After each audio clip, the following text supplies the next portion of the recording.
Undertaker এজে স্টাইলকে induct করলো 2026 সালের হল অফ ফেমে।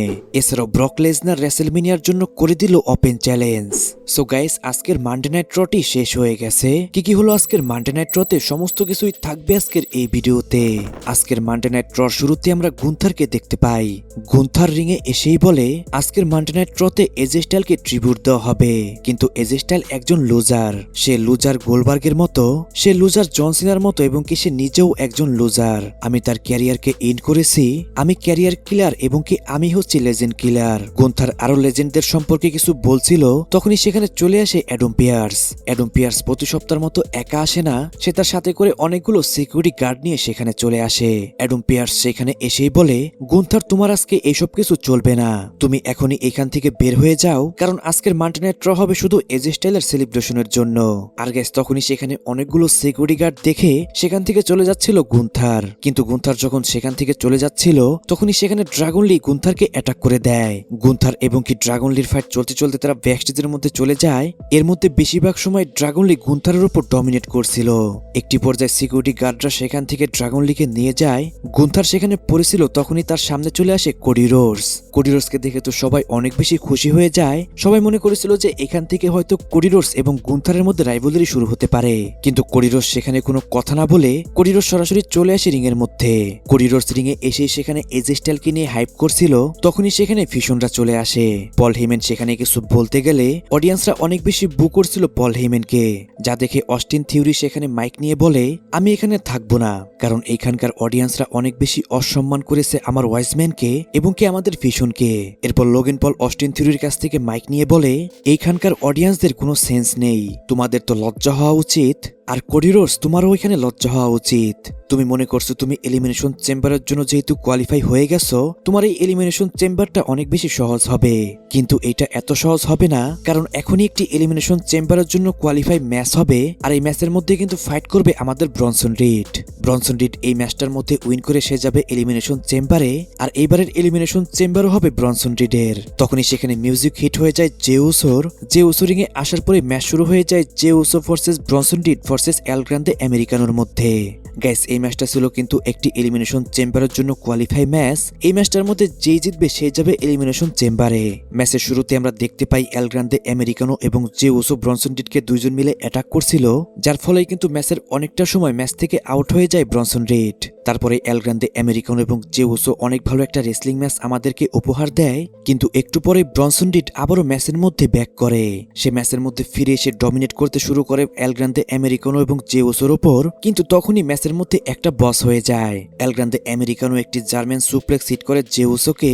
এরপরে এল গ্রান্দে আমেরিকানো জে উসোকে একটি হেডবাট হিট করতে যায়, কিন্তু জে উসো অনেক বেশি দূরে থাকার কারণে এল গ্রান্দে আমেরিকানো ফাঁকা মাঠেই ল্যান্ড করে। গাইস, একটা কথা কিন্তু না বললেই নয়, জে উসো কিন্তু বর্তমানে অনেক বেশি বস করছে। মানুষ ডে বাই ডে তাদের রেসলিংকে আরো ইমপ্রুভ করে, কিন্তু জে উসো যতই দিন যাচ্ছে সে কিন্তু আস্তে আস্তে রেসলিং ভুলে যাচ্ছে, কারণ বিগত দিনে আমরা দেখতে পেয়েছি জে উসো অনেক বেশি বর্তমানে বস করতে শুরু করেছে।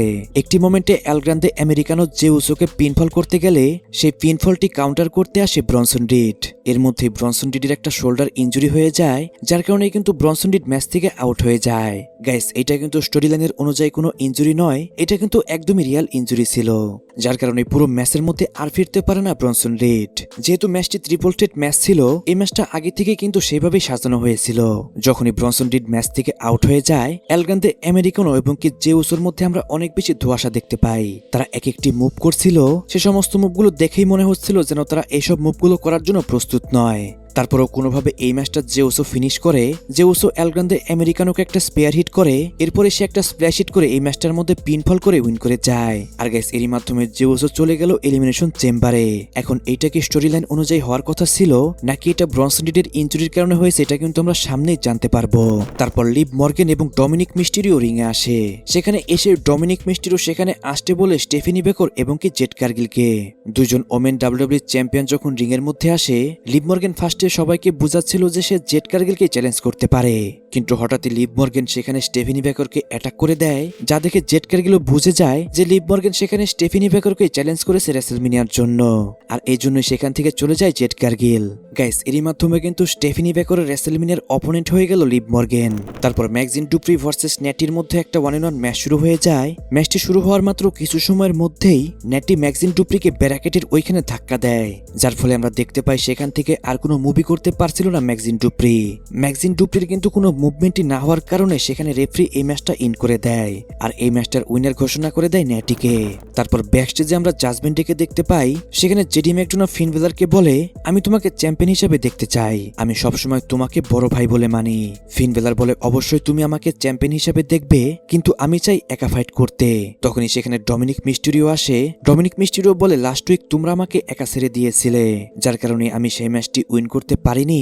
আমার সাথে নেক্সট উইকের মানডে নাইট রতে ম্যাচ হবে পেন্টার সাথে, সেই ম্যাচটা হবে আমার আইসি টাইটেলের জন্য, আমি চাই তোমরা সেখানে আমাকে হেল্প করবে। ফিন বেলার বলে, যেহেতু এলিমিনেশন চেম্বারে আমি একা ফাইট করব, এই জন্য তোমারও উচিত সেই ম্যাচটার মধ্যে একাই ফাইট করা। গাইস, আস্তে আস্তে কিন্তু আমরা ফিন বেলারকে বেবিফেস ট্রান করতে দেখতে পাচ্ছি। এখন আমার শুধু একটাই দেখার জিনিস, সেটা হলো ফিন বেলার কি এলিমিনেশন চেম্বারে তার আগে ডিমন লোকে ফিরে কিনা। সত্যি যদি ফিন বেলার তার ডিমন লোকে আবারও ব্যাক করে, পার্সোনালি কিন্তু আমি এই বিষয়টা দেখে অনেক বেশি খুশি হয়ে যাব। তারপর ট্রিক উইলিয়ামের একটা ইন্টারভিউ হয়। ইন্টারভিউয়ার সেখানে ট্রিক উইলিয়ামের কাছে এলিমিনেশন চেম্বার সম্পর্কে জানতে চায়, যার উত্তরে ট্রিক উইলিয়াম সবাইকে মজার ছলেই উড়িয়ে দেয়। সে বলে, আমি new face of the company, তাই এলিমিনেশন চেম্বারটাও আমারই হবে। তারপর আমরা ব্যাকস্টেজে সেই বক্সটি দেখতে পাই। এই বক্সটি এইখানে না রেখে এটাকে পাঠিয়ে দাও শিকাগোতে, যেখানে হবে এলিমিনেশন চেম্বার। তখনই সেই বক্সের ওইখানে চলে আসে রুসেফ, তারপরে সেখানে চলে আসে ওবাফেমি।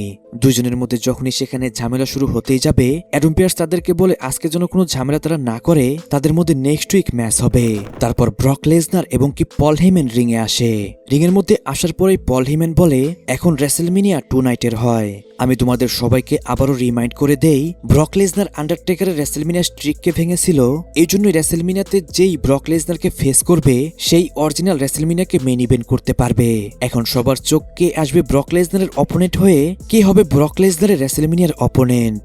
তারপরে পল হেমেন ব্রক লেসনারের রেসেলমিনিয়ার আগ পর্যন্ত যতগুলো শিডিউল রয়েছে সেগুলো দেখায়। আমরা দেখতে পাই ব্রক লেসনার মার্চের 16, 23 এবং কি 30 তারিখ এবং কি এপ্রিলের 6 এবং কি 13 তারিখে ব্রক লেসনারের শিডিউল রয়েছে ডাব্লিউডাব্লিউইতে। পল হেমেন আরো বলে, এই তারিখগুলোর মধ্যে যে কেউ এসে ব্রক লেসনারকে চ্যালেঞ্জ করতে পারে। ব্রক লেসনার এবারে রেসেলমিনিয়াতে ওপেন চ্যালেঞ্জ করলো সবাইকে। লকার রুমে যে সমস্ত সুপারস্টার রয়েছে, যাদের সাহস রয়েছে, তারা এসে ব্রক লেসনারকে চ্যালেঞ্জ করতে পারে। কেউ যদি চাও রিয়াল রেসেলমিনিয়াকে মেইন ইভেন্ট করতে, তাহলে আসো ব্রক লেসনারকে চ্যালেঞ্জ করো। এরপর পল হেমেন এবং ব্রক লেসনার কিছু সময় ওয়েট করছিল যেন কেউ আসে ব্যাকস্টেজ থেকে এবং কি ব্রক লেসনারকে চ্যালেঞ্জ করে, কিন্তু গাইস আজকে এরকম সাহস কেউই দেখাতে পারেনি।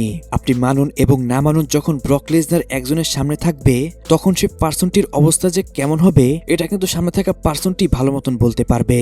তাই আজকে কেউ সাহস করতে পারেনি ব্রক লেসনারের সামনে আসতে। গাইস, কে হতে পারে রেসেলমিনিয়ার ব্রক লেসনারের অপোনেন্ট, সেটা কিন্তু অবশ্যই কমেন্টে জানাবেন। তারপর জোভান ইভান এন্ট্রি করে অফসেট নামের একজন পার্সনকে নিয়ে। গাইস, এই অফসেটকে আমি তো চিনি না, একে যদি আপনি চিনে থাকেন তাহলে অবশ্যই কমেন্টে জানাবেন। যাই হোক গাইস, তারপরে কিন্তু সেখানে ম্যাচ শুরু হয়ে যায় কফি কিংস্টন ভার্সেস জোভান ইভানের মধ্যে। ম্যাচটিতে যেহেতু দুইজনই হাই ফ্লাইং সুপারস্টার, তাই মোটামুটি ম্যাচের অনেকটা সময় আমরা হাই ফ্লাইং কিছু মুভ দেখতে পাই। ম্যাচের মধ্যে নিউ ডে এবং কি অফসেটেরও কিছু রোল ছিল। লাস্টে জোভান ইভান একটা ওজি কাটার হিট করে এই ম্যাচটার মধ্যে উইন করে যায়। তারপর সিএম পাঙ্ক রিং এ আসে। সিএম পাঙ্ক রিং এ এসেই বলে, আজকে আমি আমার জন্য এইখানে আসিনি, আজকে আমি এখানে এসেছি এজ স্টাইলের জন্য, তাই তোমরা আমার চ্যান্ট না করে তোমরা এজ স্টাইলের চ্যান্ট করো।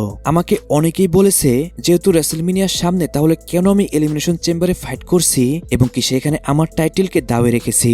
আমি তাদেরকে বলতে চাই এটা আসলে অনেকটা রিস্কি, বাট আমি একজন ফাইটিং চ্যাম্পিয়ন, এই জন্য এটা আমার করতেই হতো। ধরে নাও আজকে রমেন রেন্স এই মানডে নাইট রতে রয়েছে, তাহলে জিনিসটা কেমন হতো। কিন্তু খুশি হওয়ার কিছু নেই, রমেন রেন্স আজকে নেই, আজকের মানডে নাইট রতে রয়েছি আমি হচ্ছে সিএম পাঙ্ক। আমি প্রতিটি মানডে নাইট রতেই থাকি, কারণ আমি ফুল টাইমের একজন রেসলার। নেক্সট উইকের মানডে নাইট রতে রমেন রেন্স থাকবে, আর আমাকে রমেন রেন্সের স্টুপিড ফেসকে দেখতে হবে। তারপরে সিএম পাঙ্ক ফিন বেলারকে ওয়ার্নিং দেয় এবং কি সে ফিন বেলারের টপিকে কিছু কথা বলে। লাস্টে সিএম পাঙ্ক বলে, আমি রেসেলমিনিয়ার রিয়াল মেইন ইভেন্ট, আর আমি বেস্ট ইন দ্য ওয়ার্ল্ড। তারপর ওমেন এলিমিনেশন চেম্বারের জন্য কোয়ালিফাই ম্যাচ শুরু হয়ে যায়, যেখানে ফাইট করে Iyo Sky versus versus Raquel Rodriguez versus Kairi Sane. অনেক সুন্দর একটা ম্যাচ হয়, যেখানে কিন্তু ইওস্কার রেসলিং দেখার মতো ছিল। মনে হচ্ছিল ম্যাচের মধ্যে ইওস্কাই উইন করে যাবে, কিন্তু লাস্টে রাকেল রদ্রিগেজ এই ম্যাচটার মধ্যে উইন করে যায়। আর এরই মাধ্যমে রাকেল রদ্রিগেজ চলে গেল এলিমিনেশন চেম্বারে। তারপর একটি ভিডিও প্যাকেজ প্লে করা হয়, যেখানে কিন্তু এজে স্টাইলকে ট্রিবিউট দেওয়া হয়। সেই ভিডিওটির মধ্যে আমরা দেখতে পাই এজে স্টাইলের ক্যারিয়ার শুরু থেকে একদম শেষ পর্যন্ত। যখনই সেই ভিডিও প্যাকেজটি শেষ হয়ে যায়, তখনই হঠাৎ মিউজিক হিট হয়ে যায় এজে স্টাইলের। সত্যি কথা বলতে এজে স্টাইলকে যে আজকে ট্রিবিউট দেওয়া হবে এটা তো মোটামুটি সবাই জানতো। সবাই মনে করেছিল হয়তো যেহেতু ভিডিও প্যাকেজটি দেখিয়ে দিয়েছে WWE, তাই এটাই হয়তো এজে স্টাইলের ট্রিবিউট। কিন্তু গাইস ফিজিক্যালি এখানে এজে স্টাইলকে দেখে সবাই কিন্তু অনেকটাই শক হয়ে গেছে। যাই হোক, এজে স্টাইল রিংয়ে এসেই বলে, আমি আজকে এইখানে স্যাড নই, আমাকে এইখানে স্যুট এবং বুট পরে আসা উচিত ছিল, কিন্তু আজকে আমি আমার রেসলিং গিয়ারেই চলে এসেছি। এই সিটি আমাকে অনেক কিছু দিয়েছে, এই জন্যই এই সিটিকে আমি থ্যাংক ইউ বলছি। আমি WWE তে রেসলিং করেছি, আমি জাপান টোকিওতে রেসলিং করেছি, এবং কি আমি রেসলিং করেছি TNA তে। এই লম্বা রেসলিং ক্যারিয়ারে আমি দুইজনকে ভাই বানিয়েছি, সেটা হলো গ্যালোস এবং অ্যান্ডারসন। আমি প্রায় সবকিছুই পেয়েছি এই রেসলিং করে। এখন আমি সামনে যে কাজটি করব সেটা হয়তো ফুল টাইম ফাদার, কারণ এই লম্বা রেসলিং ক্যারিয়ারে আমি কখনোই আমার ফ্যামিলিকে টাইম দিতে পারিনি। আমার ফ্যামিলিতে যত ইভেন্টগুলো হয়েছে আমি সবগুলোকেই সবসময় মিস করতাম। যেহেতু আমাকে প্রতি সপ্তাহে একের পর এক শহর ভিজিট করতে হতো, তাই কখনোই আমি ফ্যামিলি প্রোগ্রামে অ্যাটেন্ড করতে পারতাম না।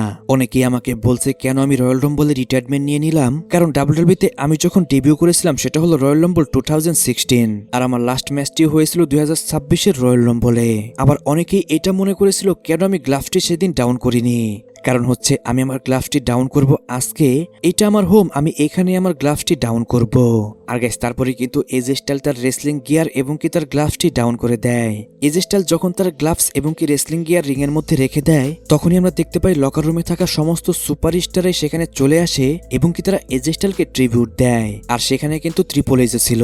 এটা দেখে সবাই মনে করেছিল হয়তো আজকের মানডে নাইট র এখানেই শেষ, কিন্তু হঠাৎই সেখানে লাইট অফ হয়ে যায় এবং কি সেখানে চলে আসে আন্ডারটেকার সেখানে তার ডেডম্যান ক্যারেক্টারে আসেনি, আন্ডারটেকার সেখানে এসেছিল আমেরিকান ব্যাডএস হয়ে। আন্ডারটেকার রিংয়ে এসেই বলে এজে স্টাইল তুমি এখন এইখান থেকে চলে যাচ্ছ, কিন্তু তোমার এখনো একটি আনফিনিশ বিজনেস রয়েছে, আর সেটা হলো আমি তোমাকে ইন্ট্যাক্ট করলাম এইবারের হল অফ ফেমে।